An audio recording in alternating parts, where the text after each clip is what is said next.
Mark Smelly here. In this video, you're gonna see me breaking my sugar fast. I'm gonna be doing so with some cereal and some rice, as recommended to me by my friend Joe Brinley. We're doing that because we're taking advantage of the post-workout window. I'm doing so also with some vanilla steak shake, as well as vanilla This Is the Way protein from Within You brand. Check out all my products.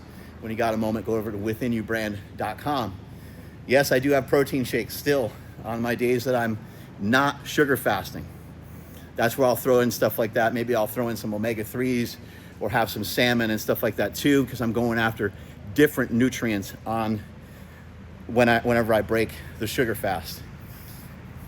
On the day, I'll have 100 to 200 grams of protein, 150, 200 grams of protein, just to kind of depending on how I feel and depending on satiety and all those other things. But I want to make something very clear here, and that's why I'm making this little intro video to this video, is I want you to clearly understand that what I show in this video is not a great weight loss strategy. I do not recommend what I do in this video for weight loss. For me, I'm still trying to stay jacked and hold on to as much lean tissue as I possibly can. And so every 2.5 days, I'm breaking the sugar fast with protein and with some starch, and then I'm reloading and restarting. And for you, it might look a little bit different. For some of you out there, you're gonna have to do sugar fasting, and not only do sugar fasting, but you're gonna have to almost basically do fruit fasting, where you're mainly having fruit and fruit juice. I still think that should be the majority of your diet, to be perfectly clear. Candy, pouring sugar on stuff, and honey and maple syrup, yes, that can be the fun part of it. It's nice to sweeten things up, but we still need to pay attention to how much we're consuming, and we don't need to keep carrying those bad habits around with us. You have a bad habit of overeating and you know it, and you need to work on it. I still do too. I'm in the same boat. 213 today on June 1, and I'm doing a week's worth of sugar fasting, fruit fasting, basically just fruit, not basically, but just fruit and fruit juice. So anybody who wants to hop on that train, you're more than welcome to. Working my way down to 200 pounds, you guys know the deal. But I wanted to make that very clear that this is not a weight loss strategy, although it can be part of a weight loss strategy because it can be part of the Smelly protocol, which is every 2.5 days, you break your sugar fast with a lean meat, a starch, or some version of it like what I ate in this video. Strength is never weakness, weakness is never strength. Catch you guys later. Bye.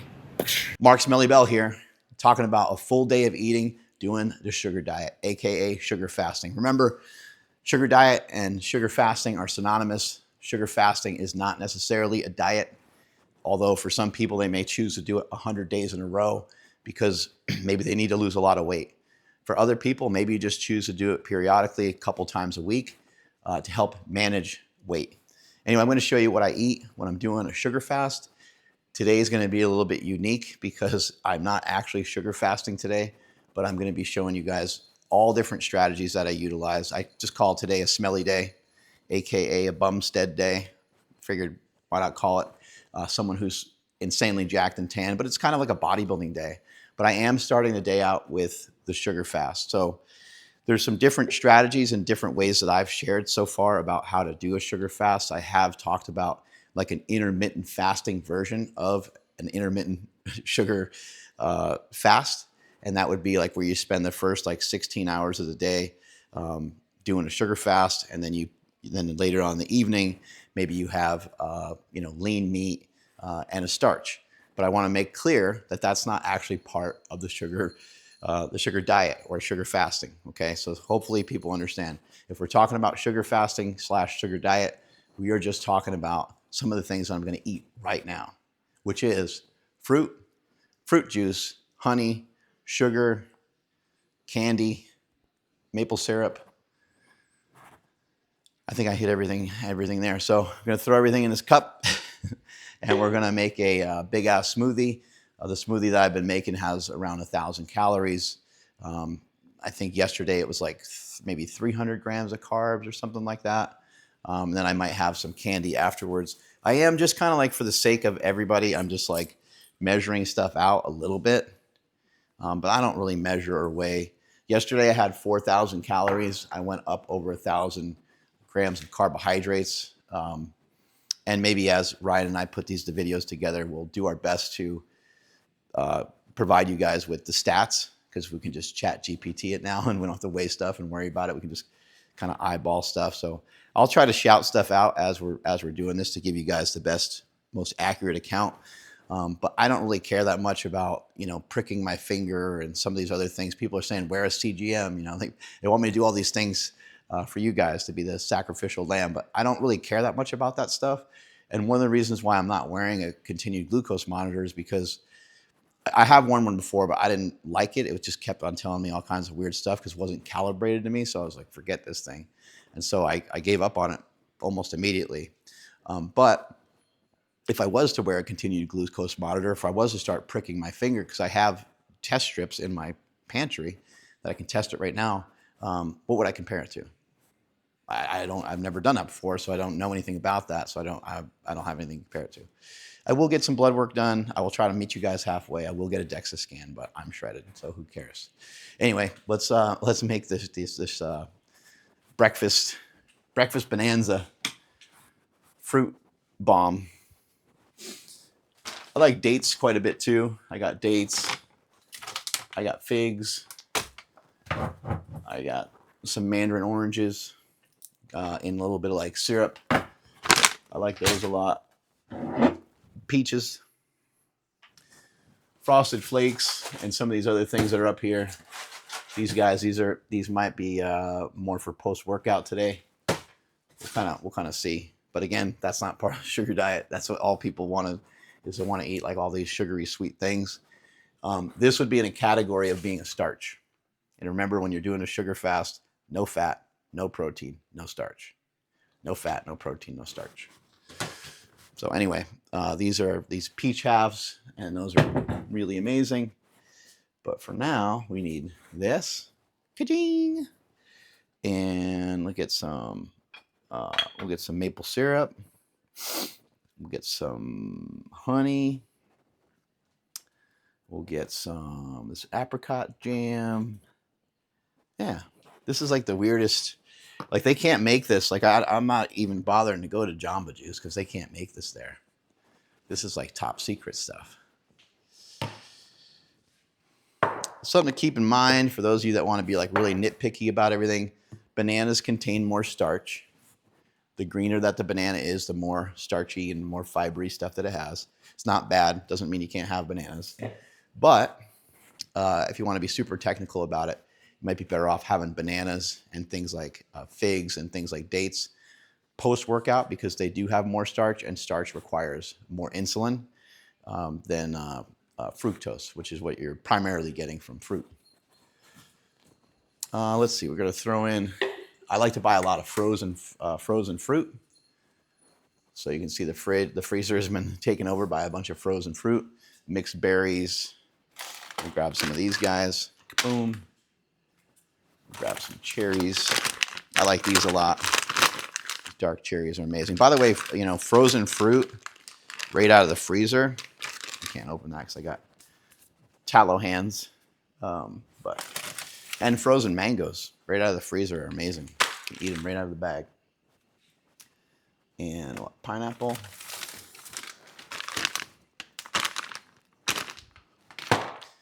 One thing you got to realize, if you fill up a cup with a bunch of frozen fruit, it's not going to give you hardly any calories because it's going to take up a lot of space. So if I grab these frozen mangoes, you see it's like a big old chunk, and that chunk's going to take up a lot of space. And if you look on the back here, it's just not that calorically dense.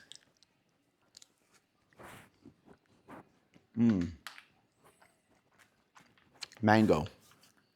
Right out of the freezer. Amazing. So I'll dump a bunch of these guys in.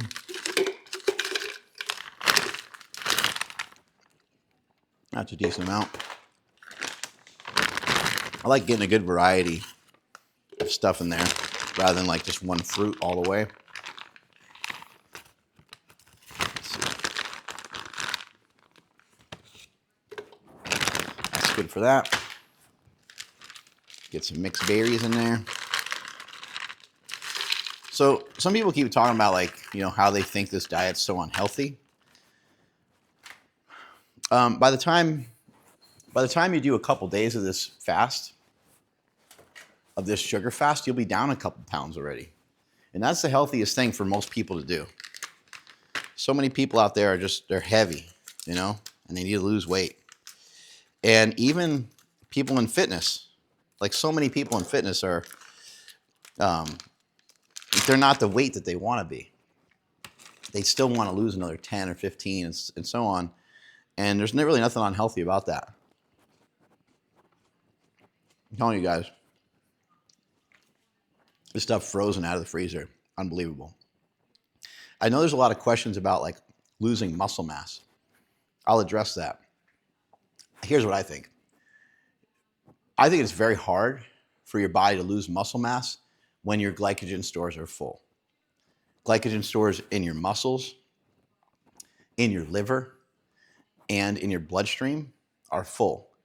So then why would the body choose to break down some protein from your biceps when you already have tons of resources for energy? It seems like that would be, it just doesn't seem like that would be possible. The human body does all kinds of weird things, so I'm sure that maybe it is possible in some way, but it doesn't make any sense to me. You know, carbohydrates are protein sparing, but I suppose like if you're training really hard and the body needed to break that muscle tissue down for some particular reason, maybe it would. But we also got to keep in mind, whenever you lose weight on any diet, you're always going to lose some muscle along with fat. So throw some cherries in here.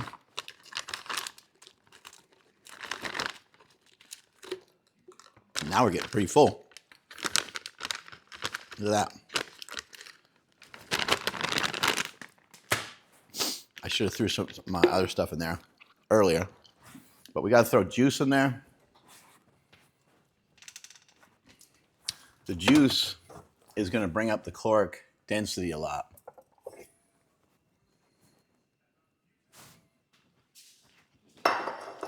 Got apple juice. Got some canned peaches. Got some pineapple juice.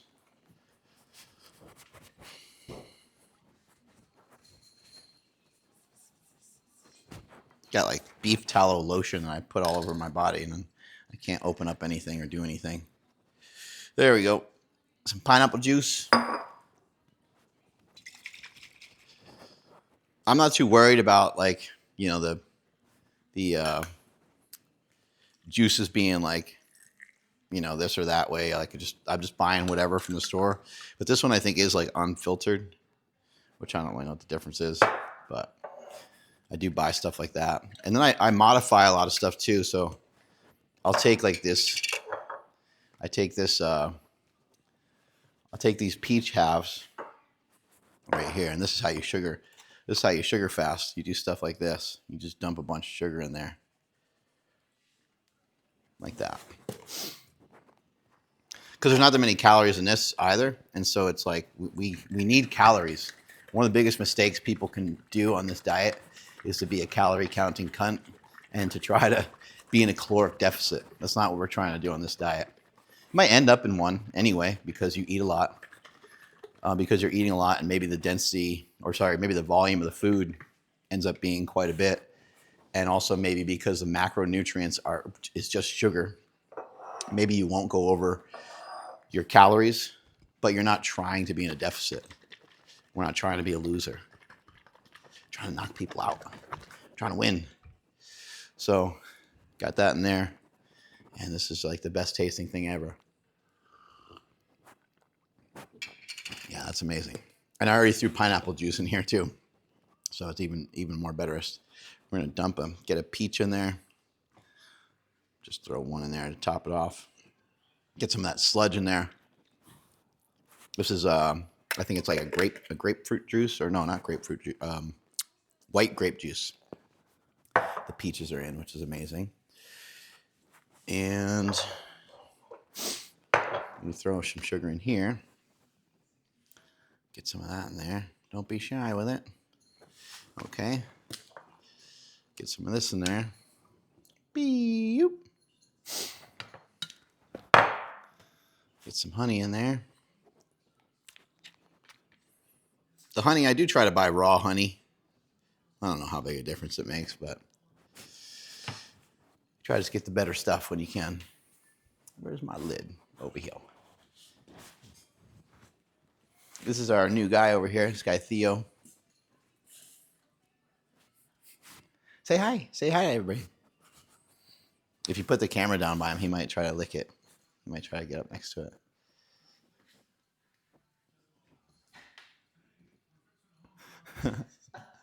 There you go. Amazing. All right, time to put a lid on it. I filled that up way too much. I do it every day.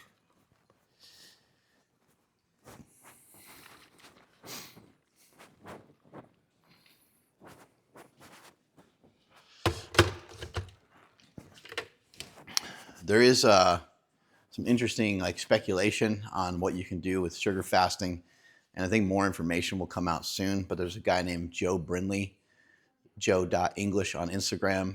He wrote a book, I think it's called Fueled. Check out his book. A lot of it contains stuff about sugar fasting, sugar diet. He started doing dieting like this 6-7 years ago, and he got just really, really shredded and diced, but he actually ate straight candy for 4 months. But in his experimentation, he learned that one of the drivers of FGF21, or one of the things that can wipe out FGF21, which is believed to be in the background of this whole sugar fasting thing, is that FGF21 will get slowed down or stopped by too much protein. And one of the contributing factors is an amino acid called isoleucine. So you're trying to keep, if you're trying to look at supplements and stuff that you have, keep your isoleucine under 1 gram per day when you're doing your sugar fast. On days you're not doing your sugar fast, go ahead and have the isoleucine, have the protein powders and all the different things. And we can talk about that even further in a moment too. But the amino acids and branch chain and EAAs and all those other things that you might want to have. I still have my hydration even on sugar fasting days because it has micro amounts of amino acids, and there's probably only 100 milligrams in each scoop, 100 milligrams of isoleucine. So what that also means, though, is that you could potentially have bone broth. It also means that you could potentially have some collagen in this plan. And for me, a lot of times I'm having the Total Carnivore steak shake or the steak shake in the evening on the days when I am eating the protein. But even the steak shake just has beef protein isolate, and it also has some collagen in it. So there might be some room to have a little bit of stuff that's not so directly tied to the plan.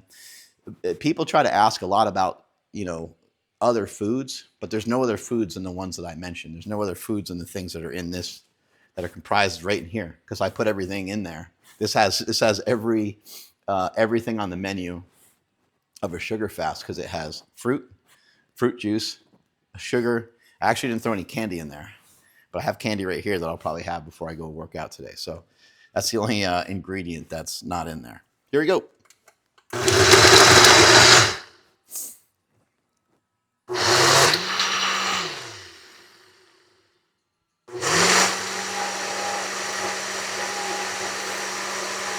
There we go.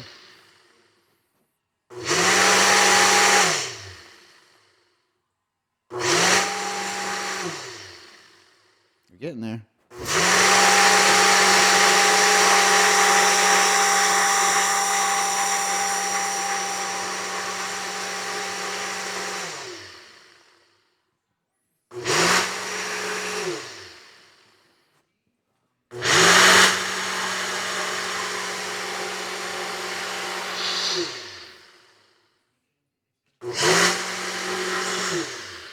All right, we made it.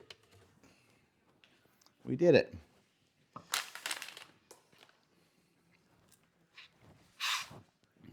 Hope it doesn't go all over the place.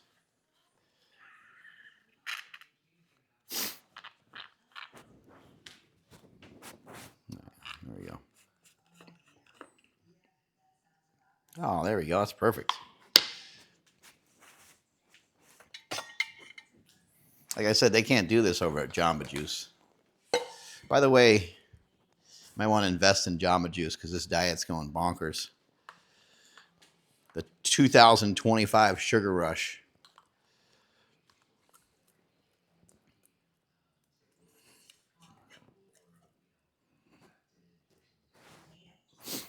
Sometimes I start drinking this thing and I'm like, oh my gosh, this is like this kind of a lot. And so sometimes I will just have like half of it and have another half later. Kind of just depends. Just go by how you feel. You don't need to force anything, but you also don't need to restrict. So that's kind of a hard thing for people to kind of figure out, I think, sometimes. Whoa. I ended up just shooting right in there. Voila.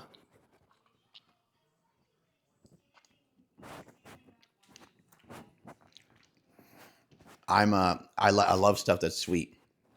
And so if you don't love stuff that's sweet, then this diet might not be for you. Because you'll be like a half a day into it and you're going to be like, I've had days where my tongue just felt gross. I had to keep like brushing my teeth a bunch of times.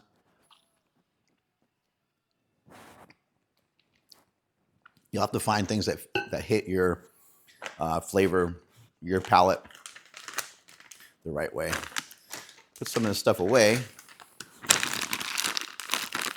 I'm going to go consume some of this outside.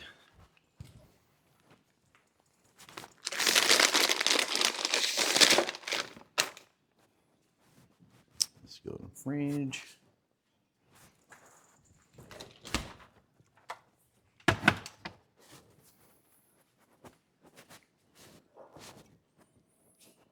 Looks like I finished off that pineapple juice.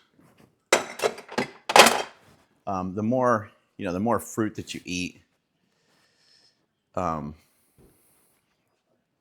more fruit that you eat to a certain extent on this diet, probably the better, rather than like, just trying to eat candy and stuff like that, because then you're not getting the micronutrients. Still get shredded eating candy, but it's just shitty for your teeth, the citric acid along with the sugar.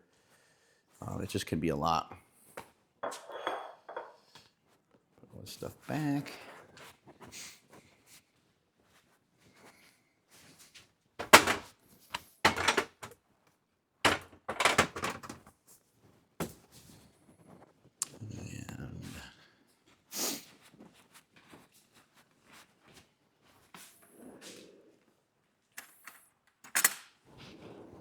You get a spoon because I like chowing on some of this. This is another favorite and another staple. It's just this like raspberry, strawberry jams. There's perfect kind of stats and ingredients for what we're looking for, because you want to try to get in a good amount of density to your meals, meaning that they're calorically dense, rather than just get like a lot of volume. Volume would be something like this. When it comes to your nutrition, volume would be like this. This like Asian stir fry from, from Trader Joe's. Like that's a lot of volume with low density. And normally that's what you're looking for on most days, that when you're doing normal diets. On this diet, we want to use that. We want to switch back and forth a little bit. So you want to eat some things that have, some volume to them, like things like this, blueberries. But we also don't want to only eat things that are so watery and large and voluminous. Like this has hardly any density. Watermelon, you can eat like tons and tons of watermelon. So watermelon, it is a good choice, but just if you try to just hammer watermelon, then you're going to be missing the point of this diet. I think it's important to not necessarily like, you don't want to eat way more You don't want to necessarily eat way more than, you don't want to force things. You don't want to eat way more than what you're used to. But for those of you that have been counting your calories over the years, I think that if you're normally at like 2,000 calories a day, you owe it to yourself to try to see if you can push that a bit. Try 2,500. You know, it's 2,500, an extra 500 calories can come from this really easy. It's not hard to add in, 500 calories or something, but you probably do need more density rather than volume in order to do that. That's just craziness how sweet that is. Eat a piece of bread.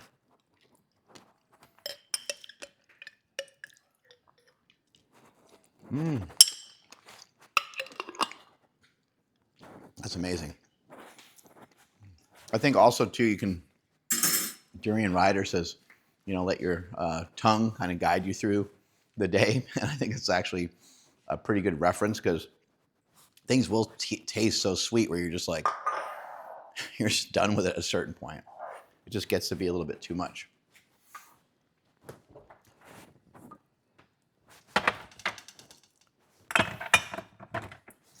You become like sweet adverse. You're like, I don't need any more of that shit.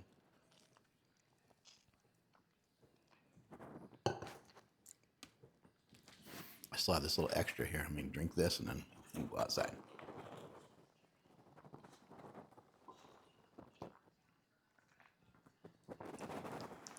Yeah, people are gonna have to figure out what's gonna work best for them in terms of like what days they decide to do a sugar fast. If they're gonna try to do it when they're on the road, or they're gonna do it when they work more, or they're gonna do it when they work less.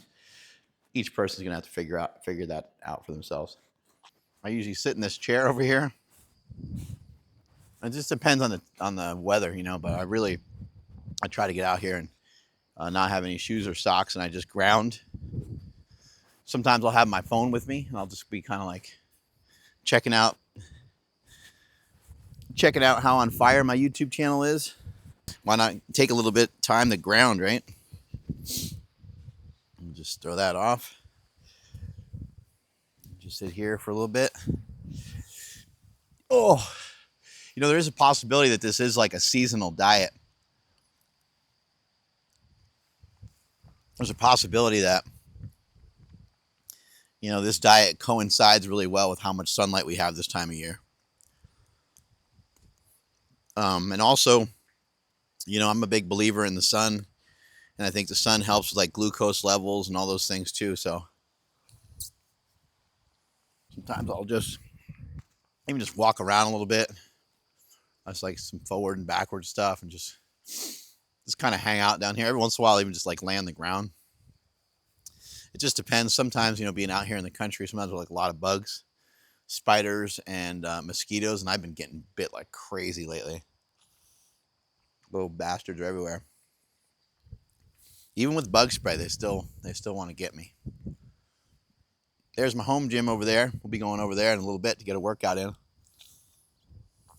Been getting some good workouts in there lately, and another advantage to the sugar diet is it's been feeling really good. My workouts have been really good. There are times where I've felt like, so I want to share with people that your blood pressure being high, your blood pressure being low, and your blood glucose being high and your blood glucose being low can all feel very similar. You ever feel faint in the gym? You ever go to do an exercise and maybe you held your breath too much, or maybe you were on a diet, maybe you're keto or low calorie. And when you're in those situations, you sometimes feel lightheaded, right? I was working out the other day and doing like a lot of stone lifting and stuff. And I was feeling that like a little bit more so than I was, than I have in the past.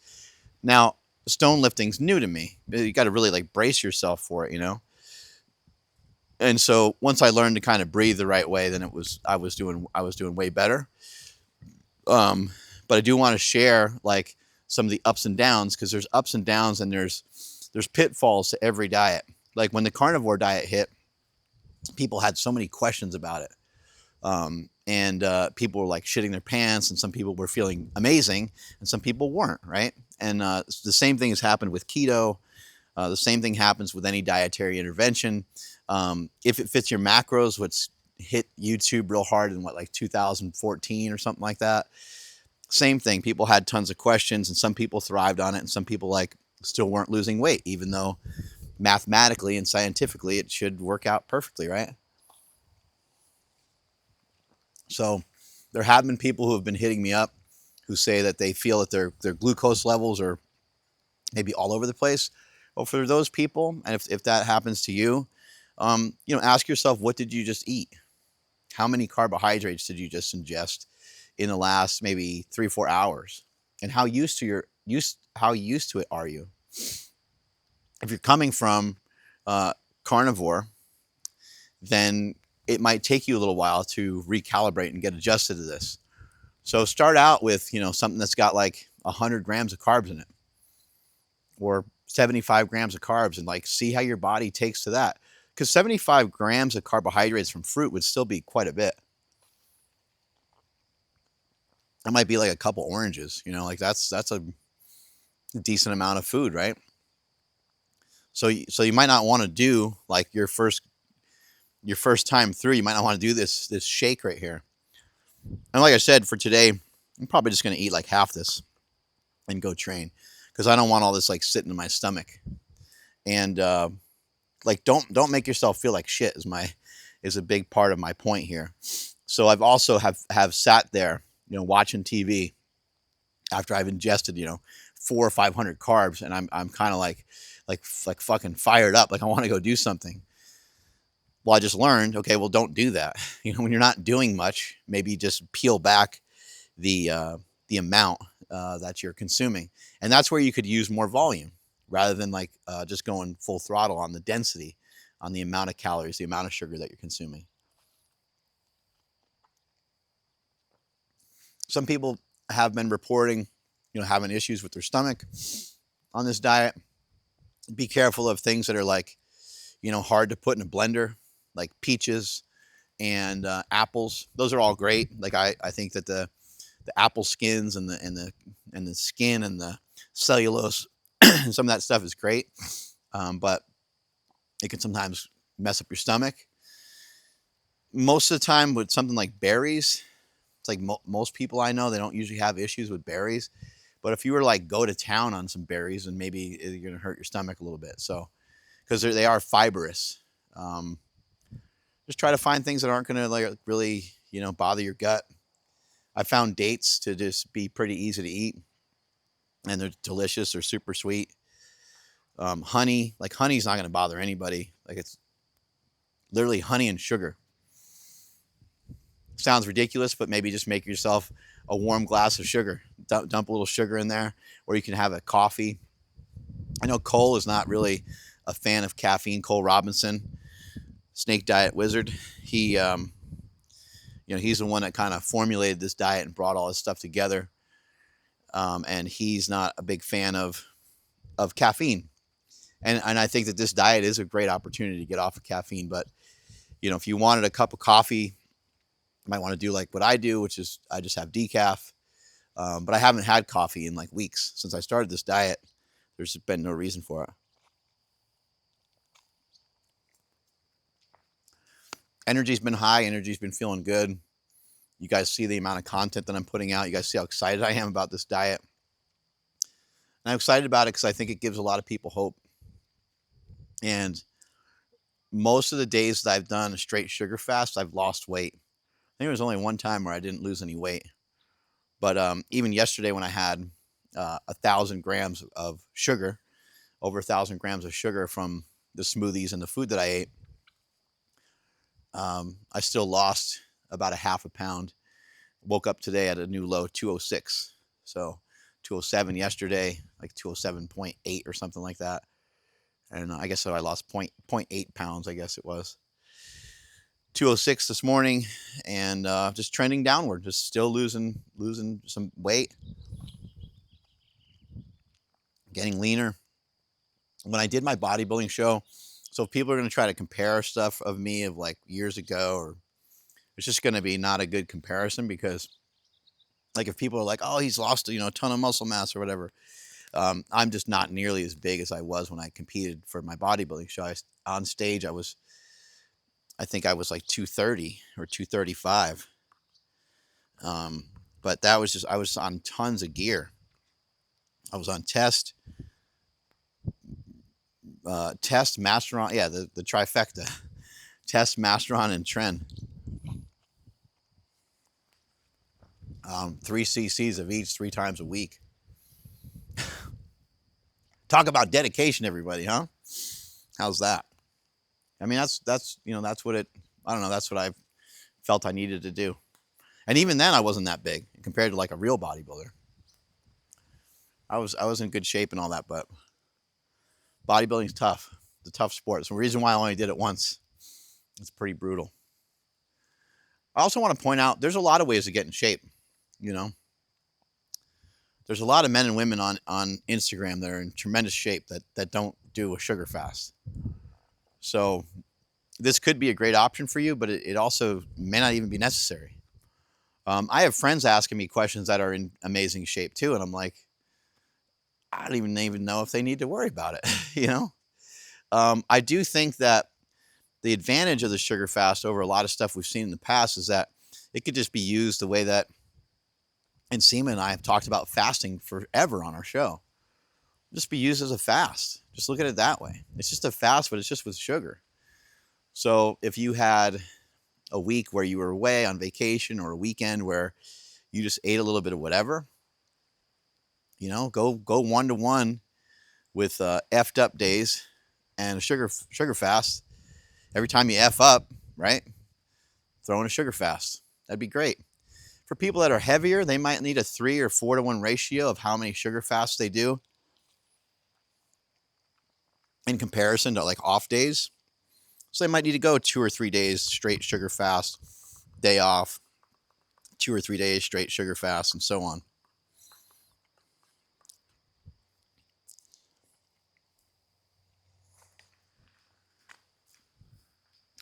It's kind of hard sometimes to get like minutes in with grounding. And I found just by putting a chair out here, it just made the biggest difference. So if you're fortunate to have, a little bit of property and a backyard, or front yard, stick a chair out there. The chairs made the biggest difference. I mean, I could come over here and I could sit on my hot tub or whatever if I wanted to, I guess, as well. But I just never would do that. So I just put this thing like right here in the sun. I just sit here.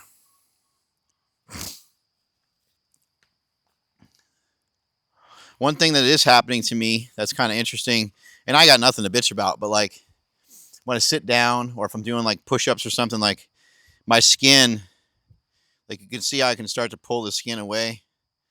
And I know that people are like, dude, what the fuck? Come on. Like, because people have like real skin problems. I'm not even saying that I'm complaining about it. It's just that like, as I'm losing weight, I'm like, man, I'm going to get to like 200 or 195 and maybe there'll just be like more loose skin. Because this feels super, it feels like super like watery. And it won't, this will most likely not ever like tighten up, I don't think. Which I'm totally fine with. I don't give a shit. I used to weigh 330, so my body's not going to look like I'm 20. And I made some sacrifices when I power lifted. And I'm good with it. It altered my body for the rest of my life. I'm going to have specific types of tightness pretty much the rest of my life from powerlifting and from being that heavy. I'm going to have some like loose skin and whatever else comes with it. I'm good with it. It worked.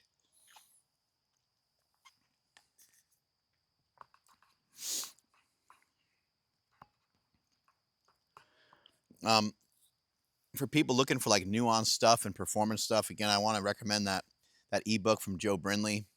Go on his Instagram, joe.english,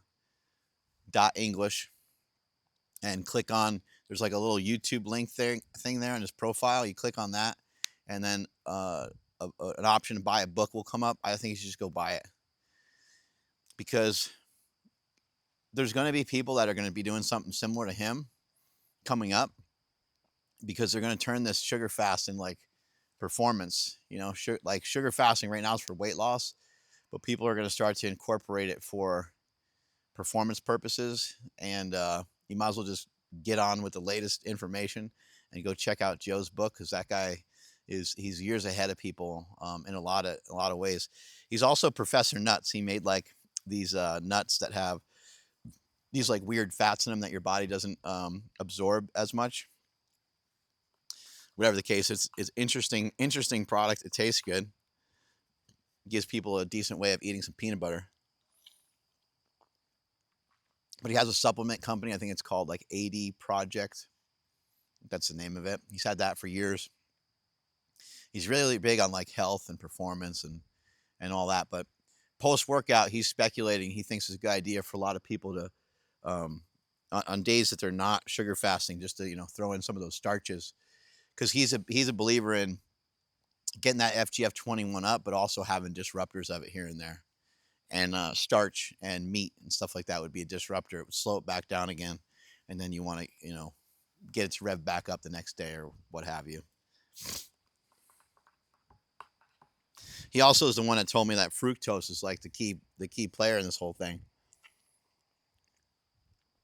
And that's what Cole Robinson's been saying as well.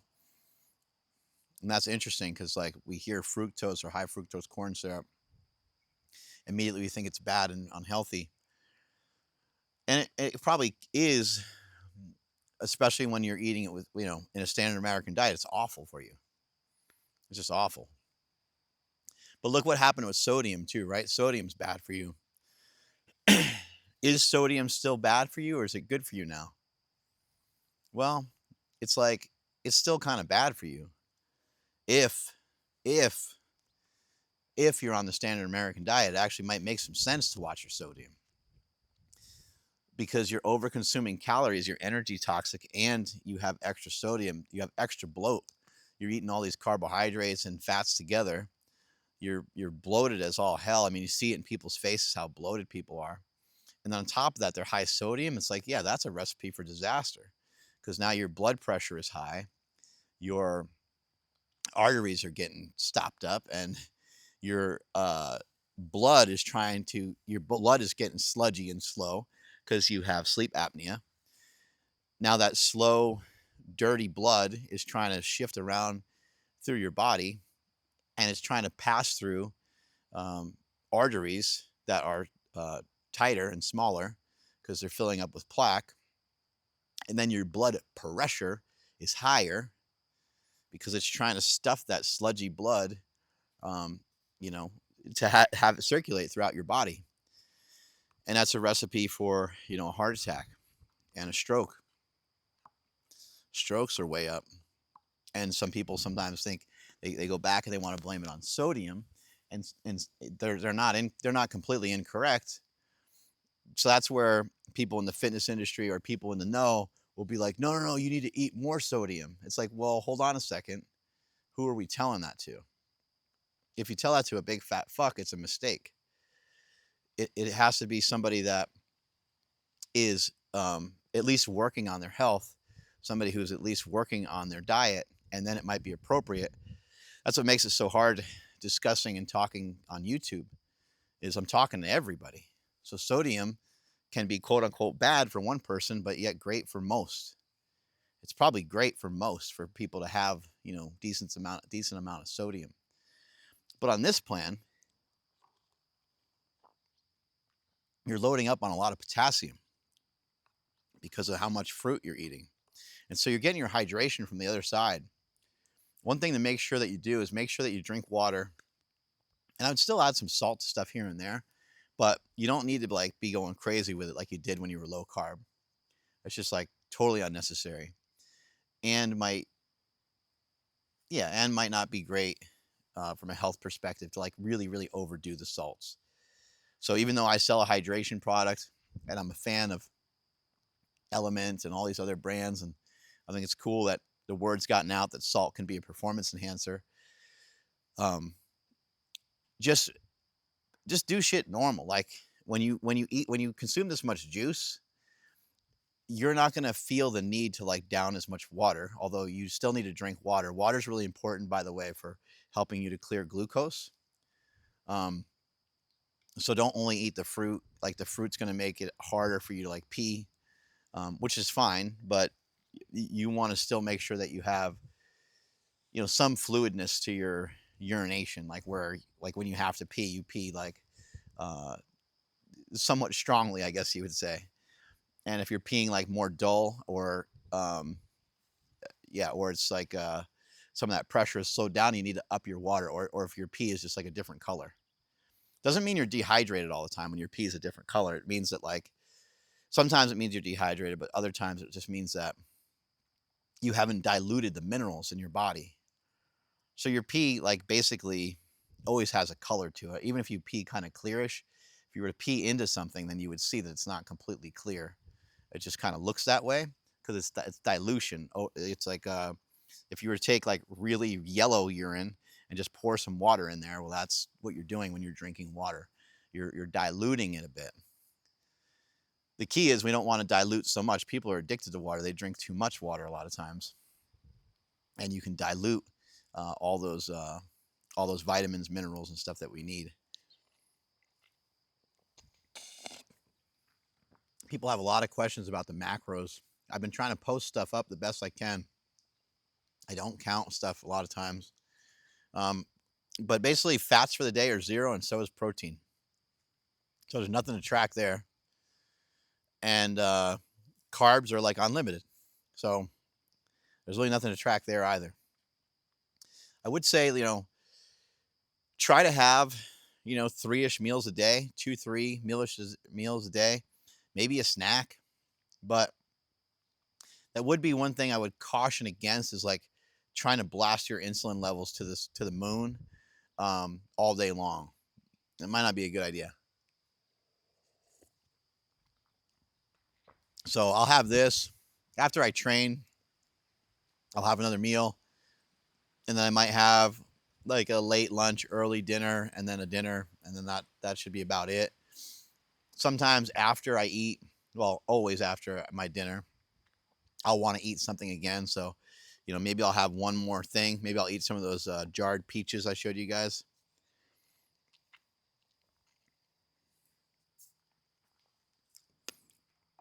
Some people are reporting that their sleep is amazing doing this diet. Other people are kind of in the middle. I'm in the middle. I had one night that was really, really restless. I think that's sometimes part of the fat burning process. Because, like, to me, the fat burning process feels like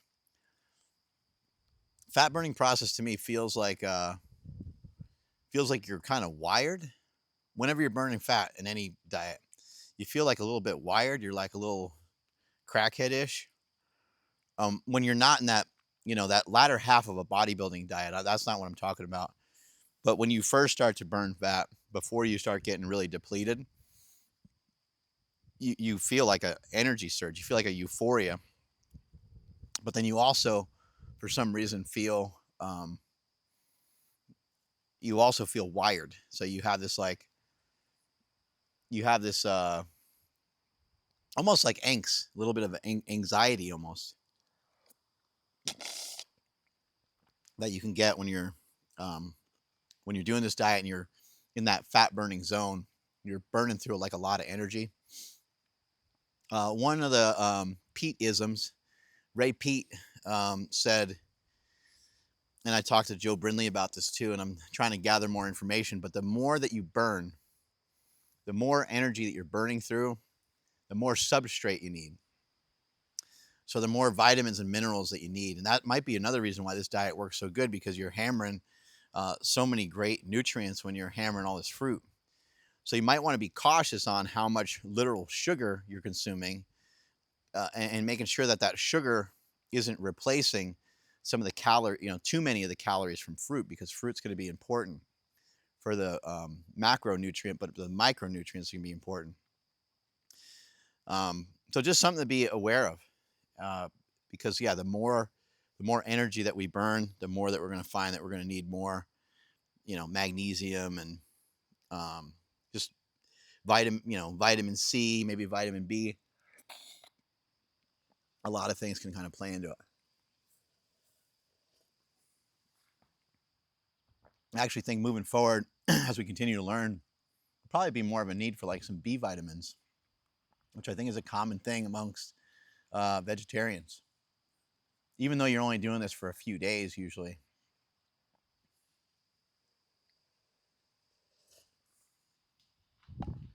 I'd love for you guys to check out some of the other YouTubers out there. Check out Sugar Punch. Shout out Sugar Punch. Sugar Punch is a short, fat dude who's doing the sugar fasting. He said he's going to keep his channel until he gets down to like 165 pounds.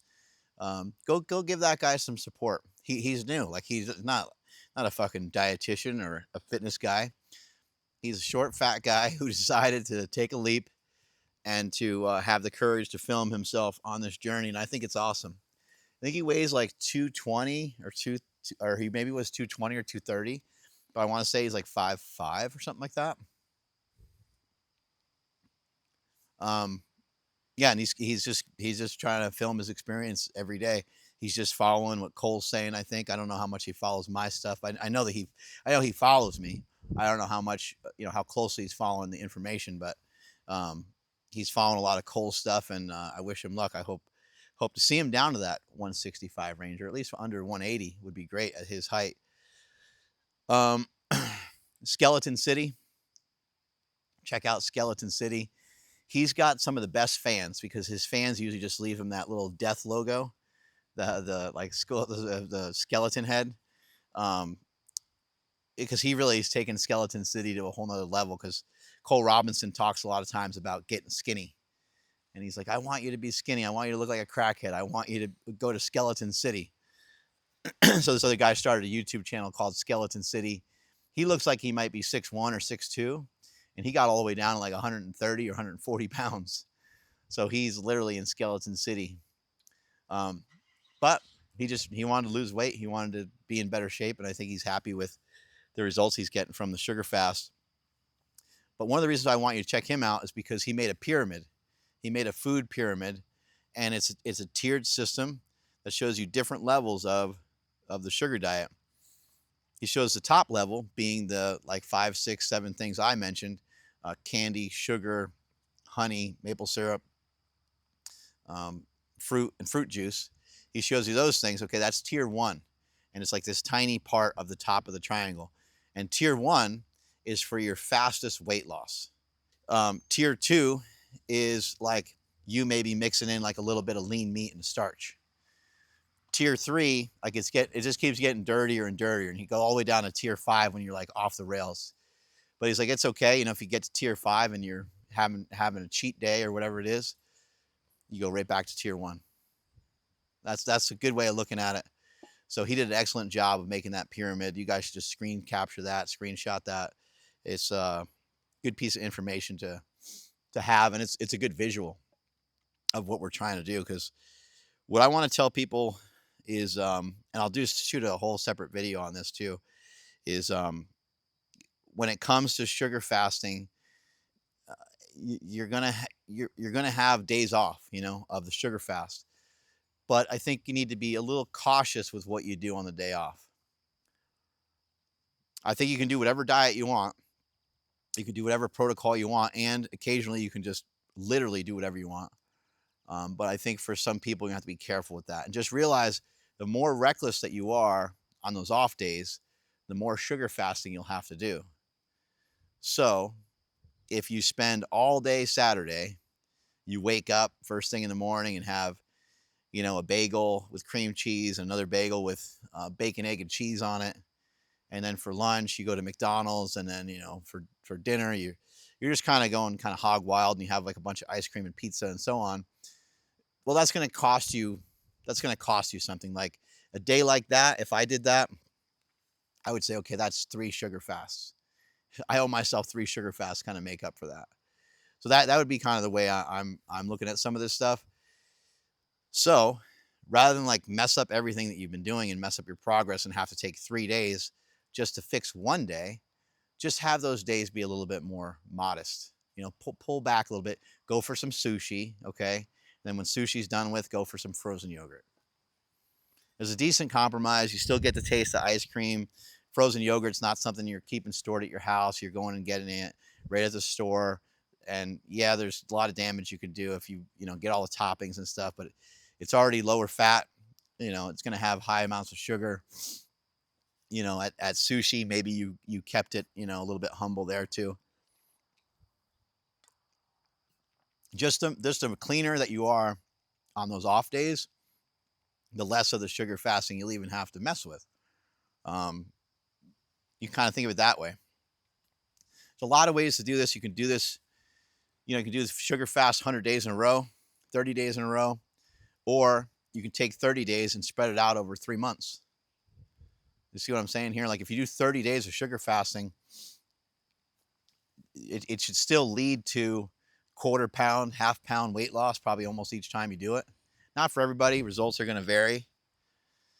But that's pretty powerful. It's pretty powerful to think for every 2 sugar fasts that you might do, you might lose a full pound. That's pretty amazing. And again, the reason why I said it's superior to fasting is because that's what I believe. I believe it's superior to fasting because if you were to fast, you might lose a pound as well. Like you might lose some weight by just not eating anything and just drinking water. I don't know if it will yield a net 1 pound loss because there's just no food in your stomach, okay? And you may lose a couple pounds that way. But I think sugar fasting is superior because it's a way to get the same results or better results than if you fasted, but you don't have to fast. You don't have to not eat. You get to eat and you get to enjoy some calories. And then while you're enjoying those calories, your body's going to want you to, put those calories out. So huge advantage, sugar fasting over a regular fast. One more big gulp.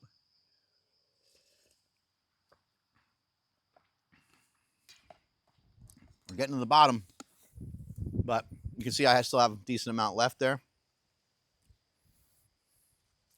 I told myself for today I'm not going to force it. Yesterday I did. I did over 1,000 grams of sugar.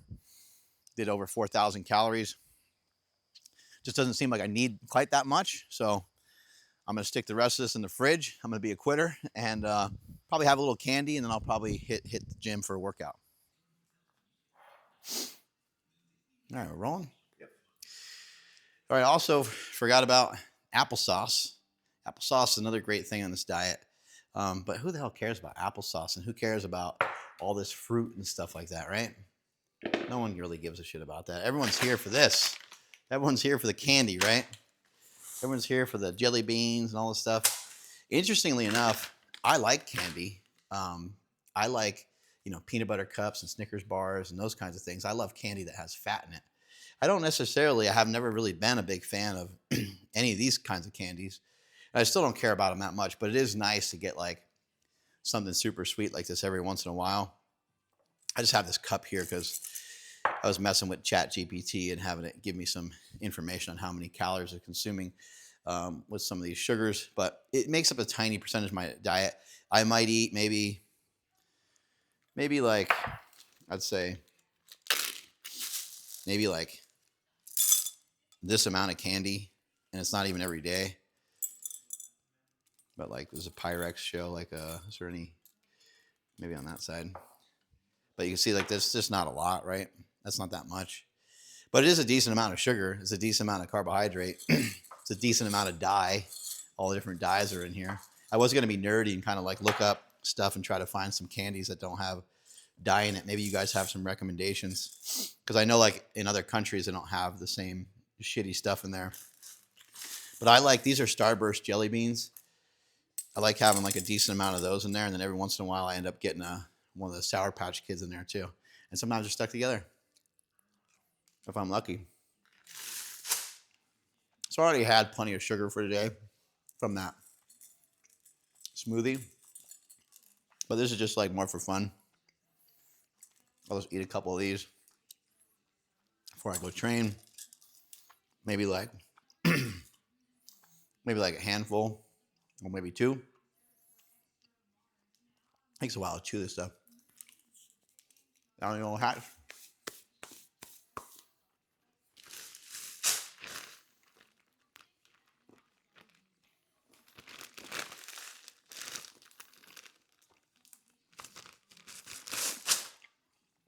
Wow.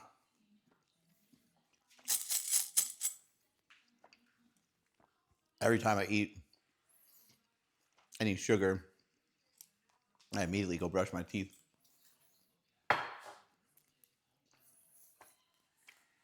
You don't want any problems with your teeth.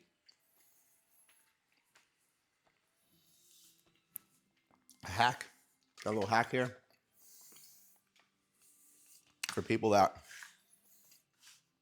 may utilize some performance-enhancing drugs, or even just supplements in general. But if you take any orals, a little glycerol goes a long way. I normally put it in my shakes. Just take maybe, probably like a little less than that, like that. Half a teaspoon or so. Or sometimes I'll just throw it in here. Supposed to just help you absorb the oils a little bit better.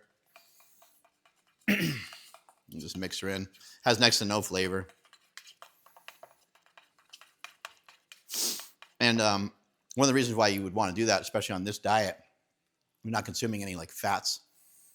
And it's believed that fat-soluble vitamins and cholesterol and stuff like that are really important for, I'll just say, the uptake of your performance-enhancing drugs, whether it's just TRT or you're throwing in a little bit of Anavar or something like that, then you would want this in there. So I'm taking like 10 milligrams of Anavar a day, which people are like, why would you even bother if you're only going to take 10 milligrams? But I'm just trying to be a good boy, not be on too much shit.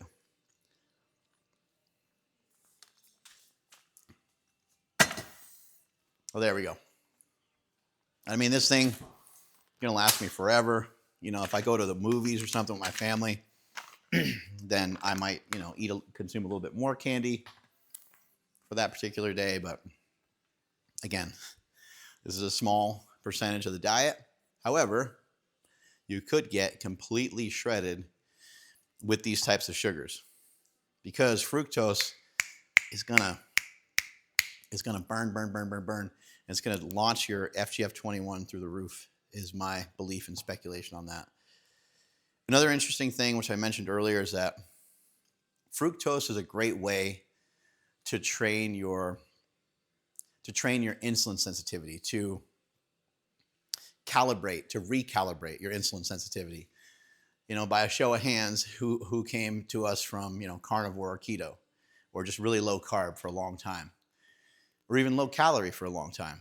Well, your insulin sensitivity might be kind of screwed up from consuming large amounts of protein over the years, from various things.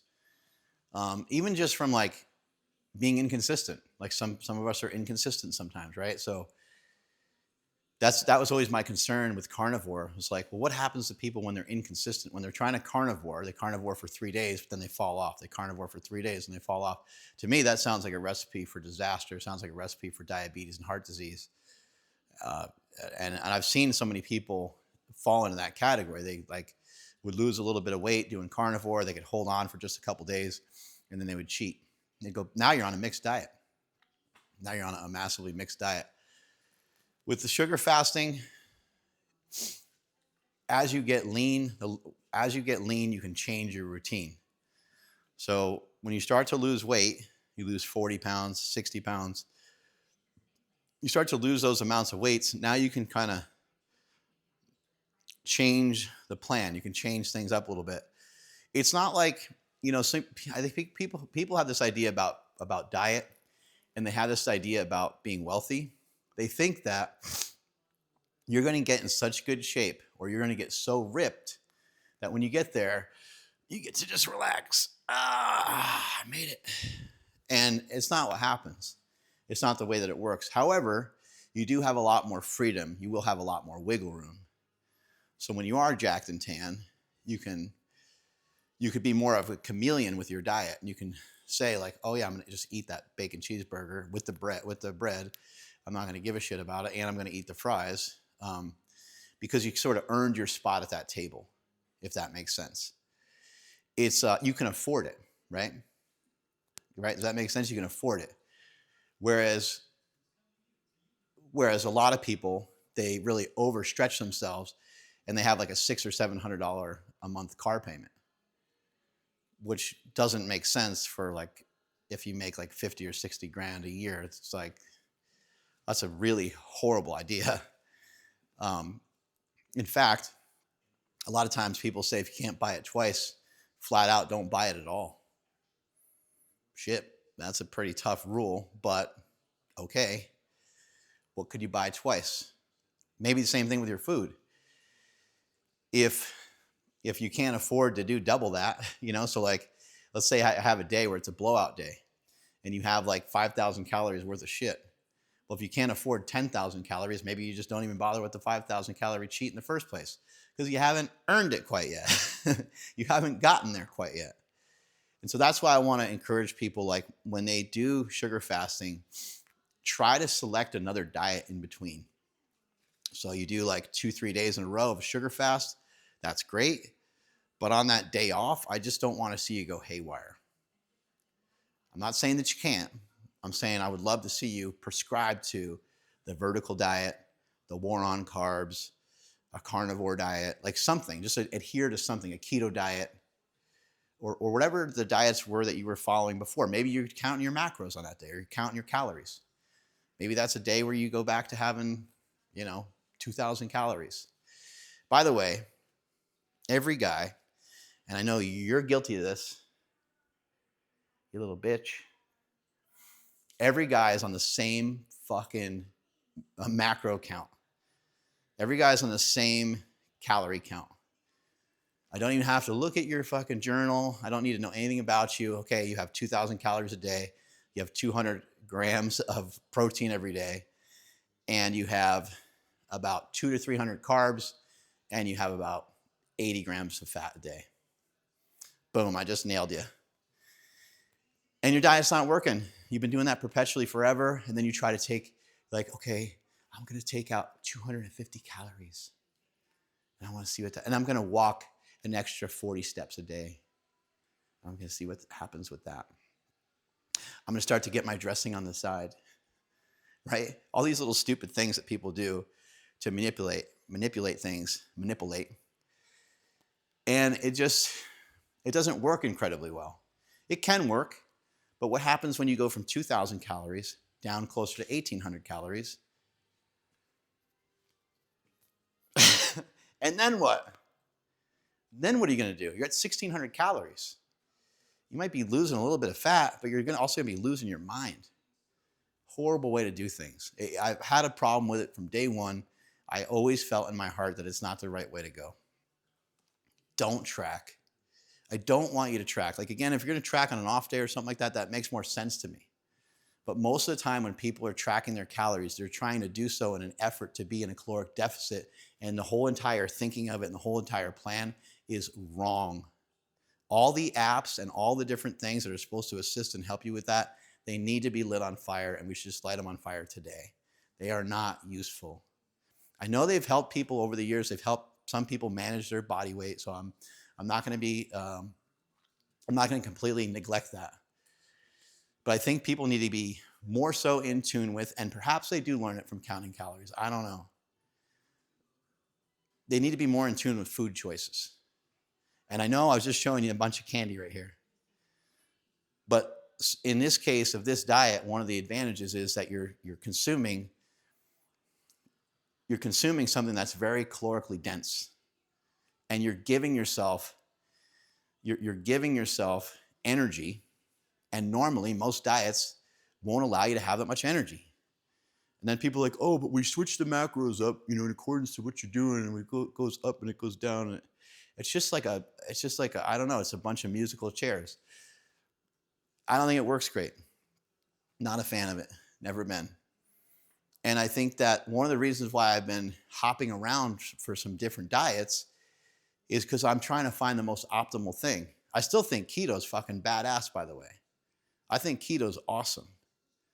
And I want to make that clear because keto and this diet have a lot of similarities. Both of them are dropping down protein, real ketogenic diet. Both of them drop down protein. And both of them are dropping down 2 macronutrients rather than just 1. They have that in common. And I think that's super interesting. Like, why do they both have that in common? I think they have that in common because that can be a great way to leverage your diet. Sugar fasting, sugar diet is a revolution. You've never been able to eat like this before. You've never been able to do this. You've never been able to like reach in your fridge and grab, 1,000 calories of sugar before.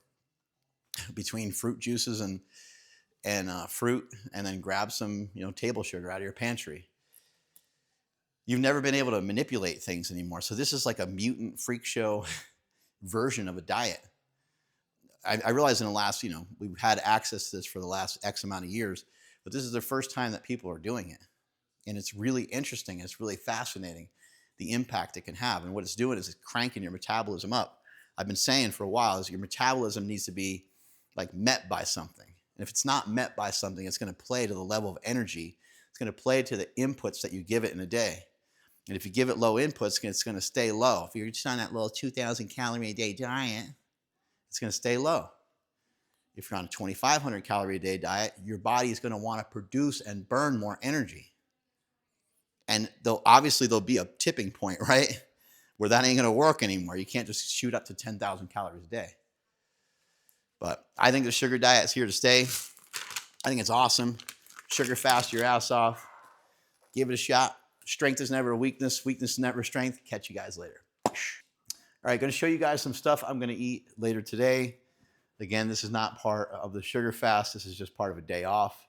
And it's part of a high carb, higher protein, low fat diet, which I'm kind of just calling a Bumstead day or a Smelly day.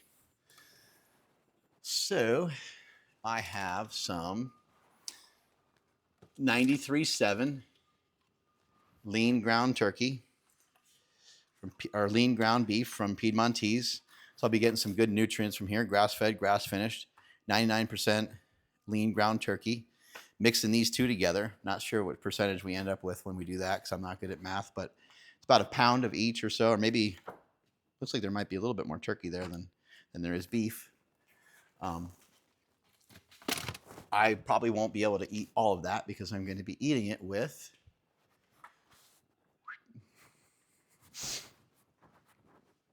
let's see if I can find where this stuff is. Sometimes on my days too where I have the privilege to eat, some things that are off the sugar diet plan, I might have some pretzels and stuff like that. I've had those for like 3 weeks, so I just eat a couple of them here and there. I don't really care that much about it. What am I looking for? Oh, so tomato sauces oftentimes have oils in them and stuff. But if you get stuff like this, and you can also get tomato sauce in a can. But if you get things like crushed tomatoes and just add, Italian seasoning and stuff, you can see this has 0 fat. So there's some pretty cool ways around it. Also, other things that have very low to 0 fat are beans. Just always check the labels because you might look at one thing of beans that might have 0 fat and the next one might have 4 per serving.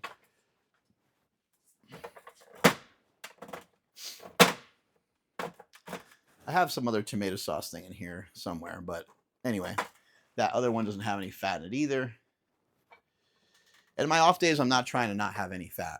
I'm just keeping the fat low. I'll probably just keep it like under like 50 for the day. Where is that other stuff that I have? Hard to find anything in here. Let's see.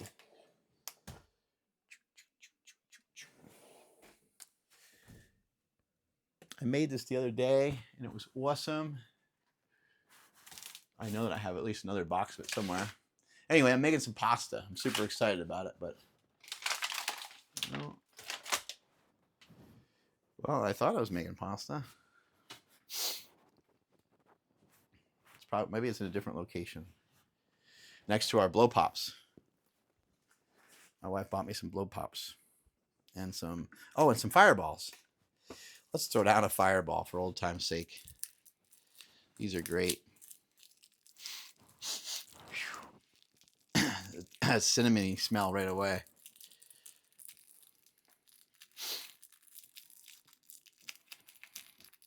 You know, some people were talking about that DK Metcalf diet, where he talks about eating the 2 bags of candy. He was pretty intuitive, huh? He knew what was up.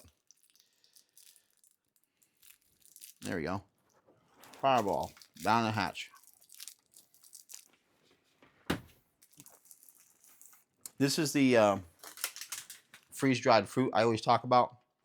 This shit's awesome. Fits the diet plan really well. You can see the stats in the back. No fat, nothing added.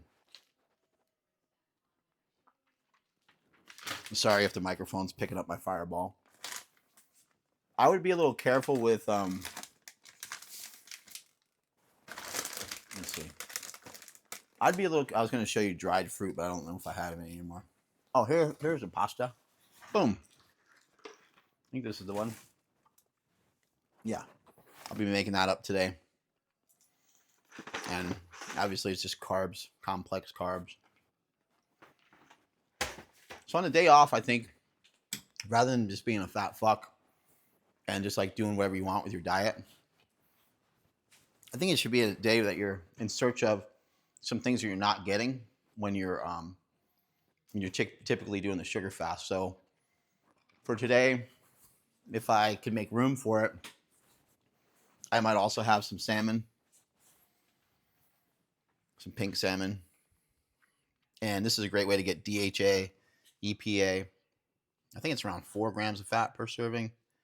I forget how much fat's in the whole thing, but great way to get those nutrients in that you need. So at some point today, I might mix that up. But post-workout, I'm going to mix. Sounds like we were a little low on this, so I'll probably mix this with, I'm going to mix that with, I'm kind of low. I might need to make more rice. Oh no, that's probably a perfect amount of rice. Yeah. I'll mix that and some rice. Post-workout. So I'll be getting some sugar. I'll be getting some rice. I'm going to throw it in a bowl and eat it up. My friend Joe was recommending it to me, so he's like, dude, it's amazing. But he told me to use chocolate frosted flakes, which I don't have. But I'll make do with this. I'm going to mix some, this is the whey protein, vanilla. This is the whey protein vanilla with a bunch of chocolate hydration. Shake that up and then dump it all into a bowl together. I've never tried it before. It would be the first time giving that a go. That should be a ridiculous thing to eat.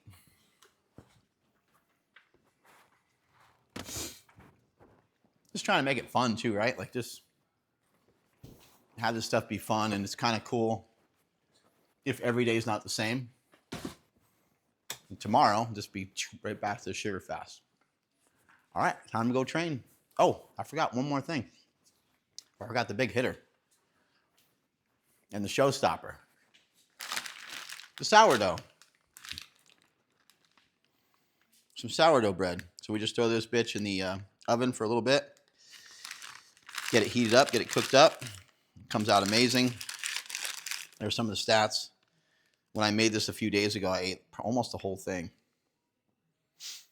I think the ingredient list on here,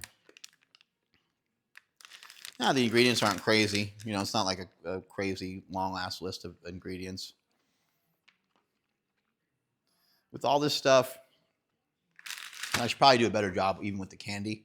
Probably be good to get rid of the dyes and stuff like that. But maybe I'll switch to that, because the better that you can do with the better food choices, better off you'll be in the long run. So that'll be later today too. Gives me something to really look forward to after my training. Time to go lift. All right, going to have my post-workout rice and cereal. Not rice cereal, but rice and cereal. Also finishing that smoothie that I made earlier today. So I was going to try to do Frosted Flakes, but my son, I think he dove into the Frosted Flakes a little bit. So I got some Super Golden Crisp. Probably use a combination of the two with the rice. We're just going to heat the rice up a little bit so it's not so brick hard. And we're going to need some sort of way of like mixing all this together. So I'm going to make a shake. But before I do that, that's me.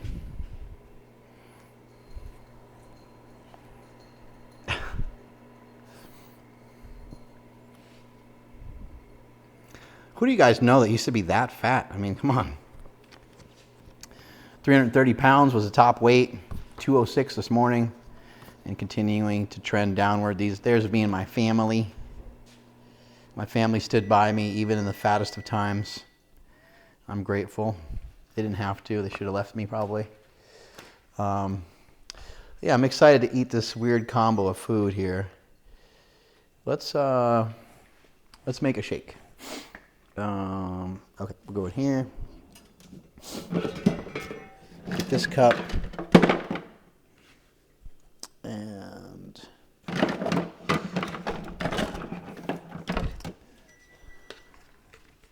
will that lid work? Looks like it works good enough. Let's see. We are going to go, so we're breaking the sugar diet fast. How do you break a sugar fast? I'm going to show you right here today.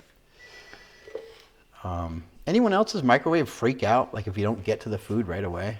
It's crazy. I'm going to do vanilla. Let's see. I'm going to do, this is tricky to think about. I'm going to do banana steak shake, a scooper, okay? A full scoop. Remember the steak shake, you got whey protein, you have beef protein isolate along with collagen and egg. So you have 4 really powerful proteins going into the blend. And you also have liver, kidney, heart, spleen, pancreas in there as well. I'm going to use my favorite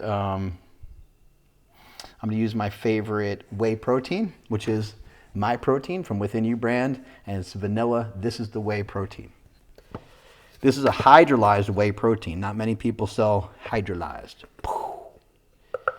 Just I found it to be really smooth and easy on the stomach in comparison to some other types of protein. Now, I was going to go chocolate hydration, but I think I'm going to go salted caramel now that I really think about it. Because I think it will just come together nicely with everything else. So, it could be a mistake, but I'm pretty good with my flavor stuff. So, we're just going to do a 1 scooper, like one O'Hearn scoop. Here's a Myco Trend scoop. It's like that. Basically double scooper, right? He doesn't like to be skimpy with his scoopers. He is natural, by the way, too. Just in case you guys are wondering. He's my friend. He's natural. That's it. End of discussion. Dump some water in there. Kind of the colder the better.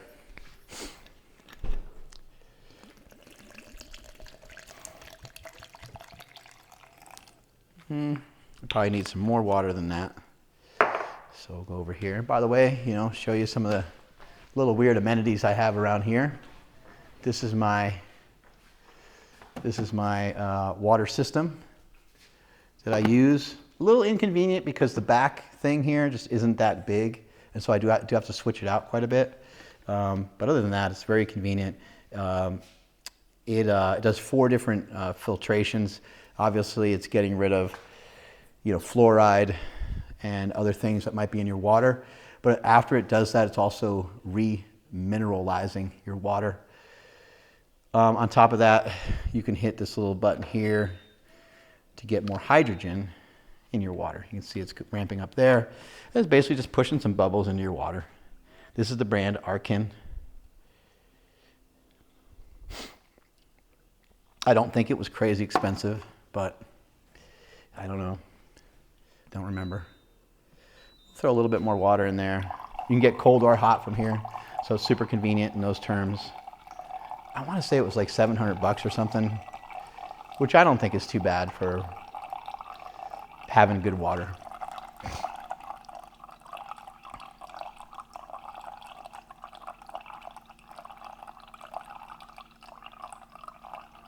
That's probably good. Oh. Got out of control there for a second.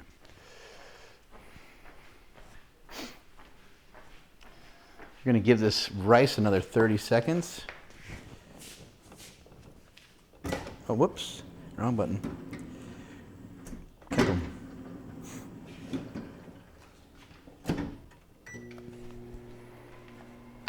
Give this a shakeroo. And now, the biggest difference with the diet moving forward here today, after this kind of post-workout meal, is it's not going to be centered around so much sugar. Maybe, for this meal, I'm still slurping this down, which had a lot of sugar in it. Obviously, these guys have some sugar. Okay, but these are starches as well. And I know some people are like, well, what about the gluten and all that stuff? As I used to say when I was powerlifting, the gluten's free. No reason to be too concerned about that if it's something that doesn't really mess with you. I don't feel like it's anything that interferes or messes with anything that I'm doing. But then you can go back to what I said earlier today, better is better. And so if you think it's better to have stuff that's gluten-free, then go ahead and do it. And if that goes for organic or grass-fed and all that stuff. And seems like more and more you research, organic, the more and more disappointed you get. It doesn't seem to mean anything or have much value, unfortunately. Very sad. Use common sense with this diet. I know I'm talking about, some cereal and stuff like that. I know I'm talking about candy. I know I'm saying on Instagram I had 1,000 carbs. That was for a day. That was an experiment. And you know what? It was too much. I don't need 1,000 grams of carbs a day. And if I did, that would be like super inconvenient, right? Even if it was just for one day here and there, that's an inconvenience to have that much. But I learned from that day. I just don't need that much.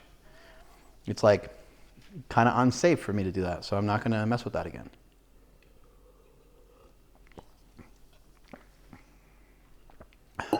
We need a bigger bowl to complete this mission. I think this bowl should work. Yeah, there we go. Sizing it up. And the anticipation is killing everybody, isn't it? I gotta finish this drink. All right, get a spoon.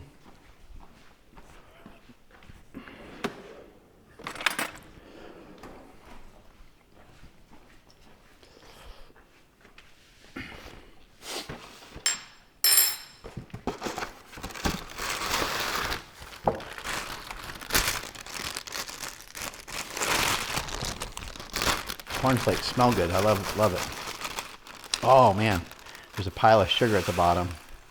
It's gonna be great. You know what? I gotta get the rice in here first, because if all that sugar is gonna fall out, I don't want it at the bottom of the bowl. I want it to be like on the rice. I could probably afford to have more rice, but my son ate some of that too. I had plans for this rice. I'll have to cook up some more later. But that's not bad. That's not a horrible amount of rice. It's something.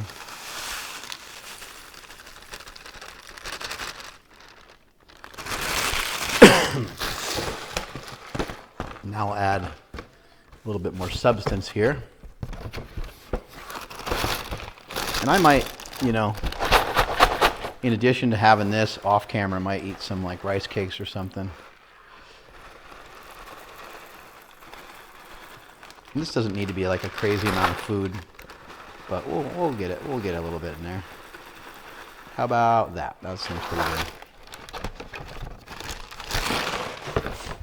And there's just enough super golden crisp in there left over to make someone mad that there's not quite enough for like a full bowl, which is perfect. And then I've never tried this before. But we're gonna see what happens here. Let's just try it dry. Why not? Let's just see what happens. Let's just get like a little bit of rice and a little bit of flakes. Try it without anything in there, without any protein in there yet.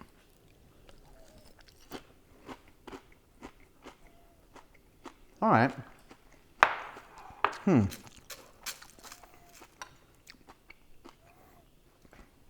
I can see where this is going, and I like it. That actually tasted good even just like that. But let's add some spice to it.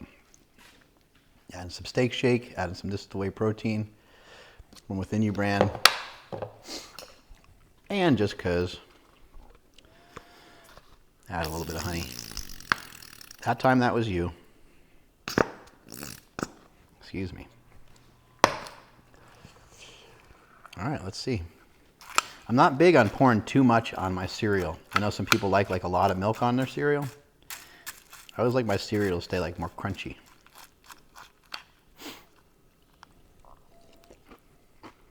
Oh man.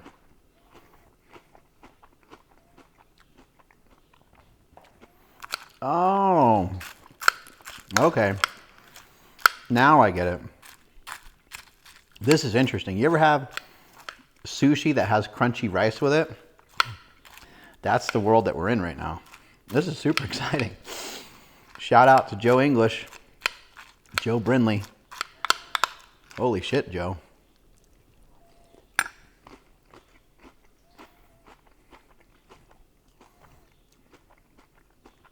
You guy's a genius. This is really good.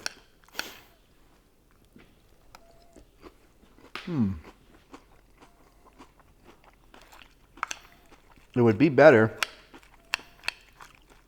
if I had like a half cup more rice. It'd be money.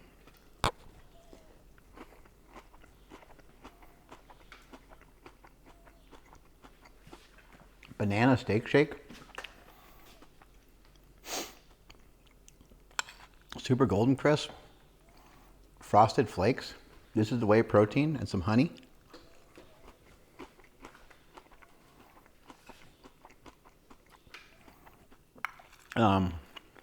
It might be an overstatement, but I think this is the best day of my life, having this discovery.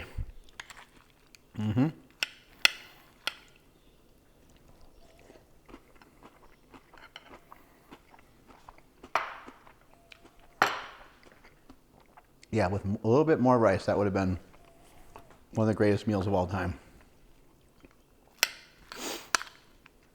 Keep hammering it.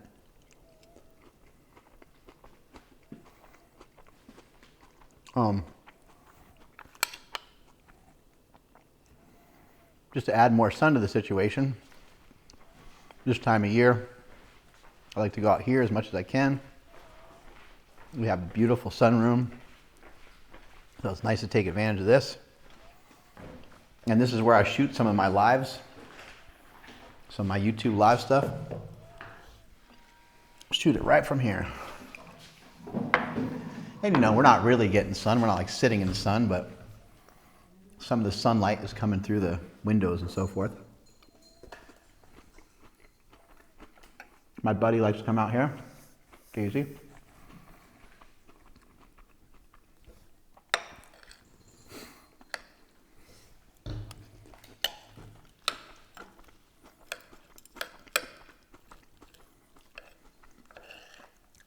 So this is how you break your sugar fast.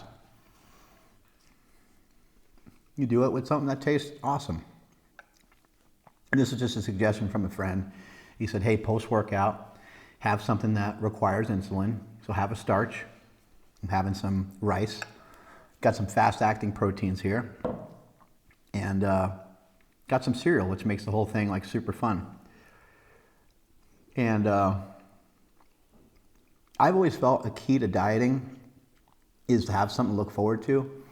And the reason why I'm so excited about the sugar fast is that on days where you're sugar fasting, it is kind of something to look forward to. You're like, oh, cool, I get to, you know, throw some honey and sugar in my coffee or something like that. I get to, you know, have a big smoothie. I can go to Jamba Juice. I can go to my local favorite place and pick up a smoothie or go grab a bunch of fruit, and you can do that. And then the next day can be an enjoyable day of like eating lean meats that you like, or you could even be keto for a day if you wanted to work that out. And you could eat some of your keto brick, right? So I think it's really exciting, and I think that it's flipping everything upside down that has been perpetuated in the fitness industry for a long time. We need it. We need it because we're losing. We're losing the battle. People are getting fat, and even people in fitness, a lot of people aren't in the shape that they want to be in. And I think we need more information on. It's not just a battle of more information, because like the number one selling books in America are basically self-help books that include diet to some degree, and we're seeing like there's like a disconnect there, right? People are reading them, or people are purchasing them, and then maybe not doing anything with them, much like they might be doing with their fitness equipment too. You know, getting that Peloton bike that they wanted, and then unfortunately not doing anything with it.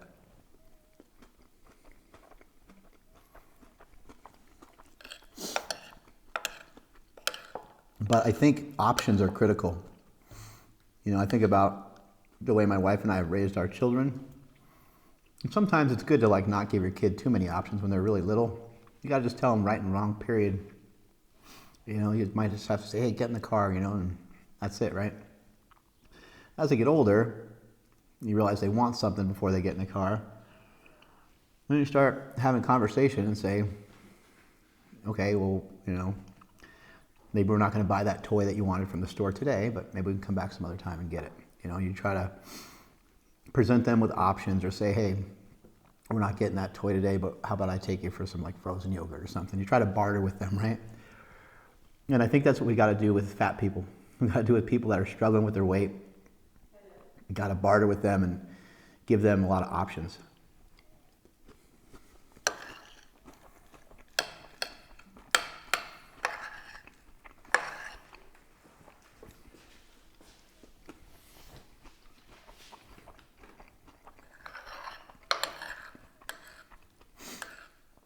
You are not going to run into any issues with diabetes or anything like that from this diet because there's no lipids in it.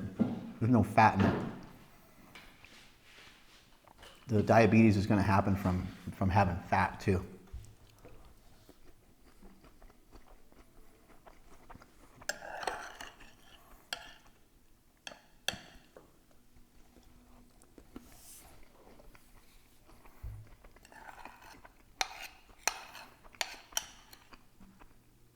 As I was saying, there's many nuances to all forms of dieting. So, you know, just use me as a resource. Hop on the Mark Smelly Bell channel and poke around.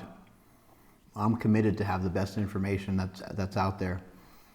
I do have to also commend Cole Robinson for his work and for how many Q&As he does and how many lives he does. So check his channel out too.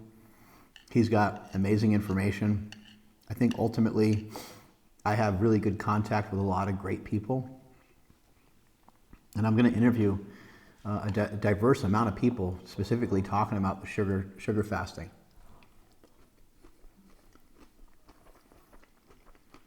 And that will give you guys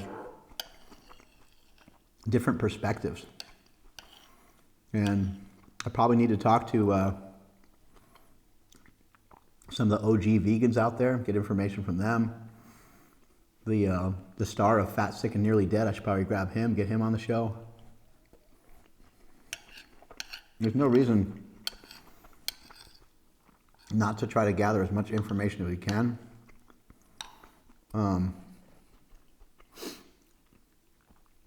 And Joel Green would be really good. Joel Green knows quite a bit about FGF21. He knows a lot of information, science, and Joel Green is great because he's going to tell you the problems of this situation. And the problems of this situation with this particular dietary intervention is the same as many others, and that's why Cole is saying this is not a diet, it's a fast. if you do something for too long, you lose it. You lose the efficiency of it. If you go in and curl 30-pound dumbbells every day and you do 10 sets of 10, well, that's a great workout. Probably yield great results for maybe 2 or 3 years, which is cool. That's a pretty good period of time. But over time, those 30s are just going to become so light that they might be insignificant to you and they might not have the same impact. And so therefore, you don't have to switch to anything else. It's not like it's completely useless, but at some point, it's not as useful as it was. And the same thing's going to happen with this nutritional protocol and this intervention. It's going to have X impact at first, and then it's going to be slower. And that's why you want to actually probably have breaks from what you're doing. That's why you probably want to have a meal that throws everything off, and then you can get back to it. Instead of doing a meal, I'm just doing the whole day. And I could, if I wanted to, eat cookies and stuff like that, but I'm not going to do that for today, but maybe in the future I will. Who knows? Maybe I'll change my mind. But I feel like I'm on a mission to get to that 200 pounds, and I don't mind coming off the plan for a bit, but I don't want to do anything to really slow the process down of losing and shedding that weight. I'm sure that, by doing today, I'll probably gain a pound or 2 or maybe even 3 just from water, from being, extra hydrated with the pasta and the bread that I'm going to eat later today. But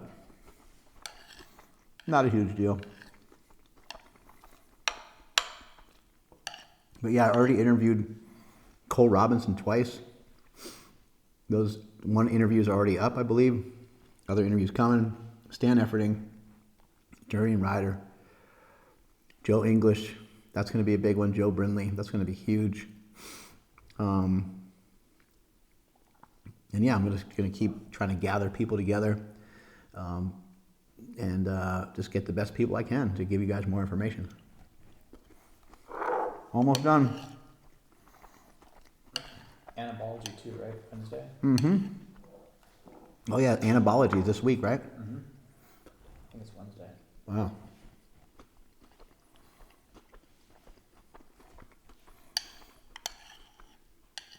Yeah, interestingly enough, Joe Brinley and Joel Green know each other really well. That's probably why Joe Brinley's so smart.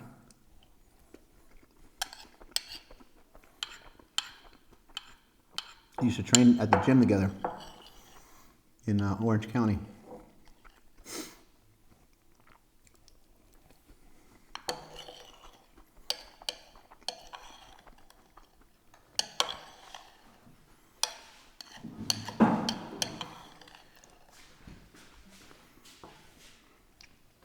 The last scoop.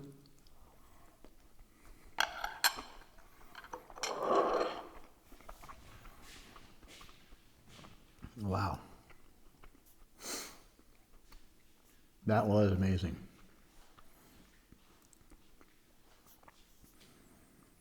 I can't wait to try it next time with a little bit more rice. So I didn't do his exact rice and chocolate cornflakes, which I never heard of chocolate cornflakes. But what a genius Joe is. That's great. Great combo. Thank you guys for following along. I will record more meals later today. And Ryan and I will get together, or I'll have people in my family film a full day of eating sugar diet wise. But I mean, as excited as you guys are to watch it, I'm so bored in even thinking about making it, because I'm just going to show them I'm going to have 2 or 3 smoothies, and then I'm going to eat some fruit and then I'm going to have a sorbet at night. It's kind of boring, but I'll film it for you guys. Don't worry about it. Strength is never weakness. Weakness never strength. Catch you guys later.